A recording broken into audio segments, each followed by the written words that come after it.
तो चलिए सीधा मुद्दे पर आते हैं। इस नए विश्लेषण में हम एक बहुत ही शानदार एजुकेशनल अपडेट पर बात करने वाले हैं। Indira Gandhi national open university, जिसे हम सब इग्नू के नाम से जानते हैं, उसका नया एडमिशन साइकिल अब आधिकारिक रूप से शुरू हो चुका है।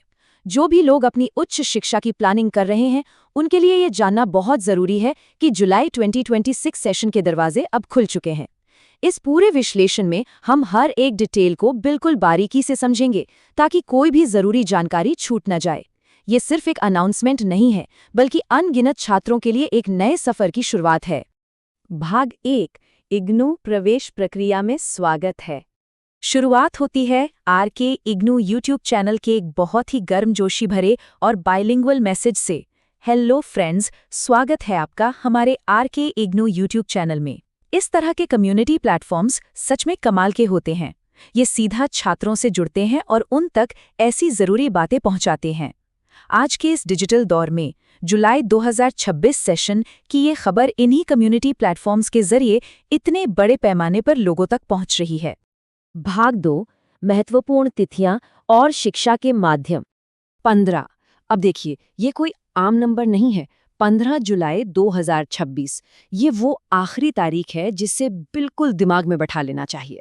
ये फॉर्म जमा करने की डेडलाइन है और इसकी अहमियत को समझना बहुत ज़रूरी है। किसी भी हाल में एडमिशन का प्रोसेस इस तारीख से पहले पूरा होना ही चाहिए। जो भी कैंडिडेट्स जुलाई 2026 सेशन में अपनी सीट पक्की करना चाहते हैं, उनके लिए ये तारीख एकदम क्लियर टारगेट होनी चाहिए। समय का तो पता ही नहीं चलता है ना, इसलिए इस डेडलाइन को ध्यान में रखकर ही आगे बढ़ना चाहिए। अब यहाँ जो बात वाकई दिलचस्प है वो ये है कि इग्नू ने एडमिशन के लिए 2 बिल्कुल अलग रास्ते खोल दिए हैं। एक तरफ है ओडीएल यानी ओपन एंड डिस्टेंस लर्निंग, और दूसरी तरफ है पूरी तरह से ऑनलाइन माध्यम। ये बंटवारा इसलिए है ताकि हर कोई अपनी सुविधा के हिसाब से पढ़ाई कर सके। दोनों ही फॉर्मेट्स के लिए एडमिशन शुरू हो चुके हैं, और ये चीज़ साफ दिखाती है कि अब पढ़ाई किसी एक सांचे में नहीं बंधी है, बल्कि अलग अलग ज़रूरतों के हिसाब से 2 बेहतरीन ऑप्शंस मौजूद हैं। भाग 3, ऑनलाइन आवेदन कैसे करें। और ये बहुत ही शानदार तरीके से दर्शाता है कि इग्नू ने पूरा सिस्टम कितना सुलझा दिया है। ओडीएल माध्यम के लिए एकदम सटीक लिंक है ignuadmission.samarth.edu.in। वहीं अगर कोई ऑनलाइन माध्यम चुनता है तो उसके लिए एक बिल्कुल अलग यूआरएल है ignuiop.samarth.edu.in। दोनों ही लिंक समर्थ पोर्टल पर जाते हैं, लेकिन इनके एड्रेस अलग हैं। ये जानना बेहद ज़रूरी है कि कौन सा मीडियम चुना जा रहा है और उसका सही लिंक क्या है, ताकि किसी का भी कीमती समय गलत पोर्टल पर बर्बाद ना हो।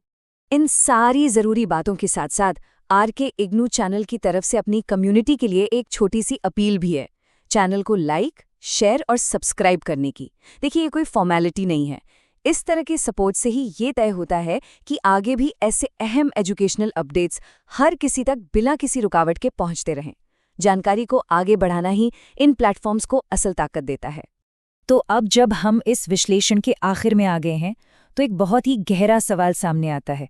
समय तेजी से भाग रहा है और 15 जुलाई की वो डेडलाइन पास आ रही है। इस टिक टिक करती घड़ी के बीच सोचने वाली बात यह है कि 15 जुलाई को जब एडमिशन बंद होंगे तो ओडीएल या ऑनलाइन, इनमें से कौन सा माध्यम अगली शैक्षणिक यात्रा की दिशा तय करेगा। ये सिर्फ एक फॉर्म भरने की बात बिल्कुल नहीं है, ये तो अपने गोल्स के हिसाब से सही रास्ता चुनने का फैसला है। इसी विचार के साथ आज का ये विश्लेषण यहीं खत्म करते हैं।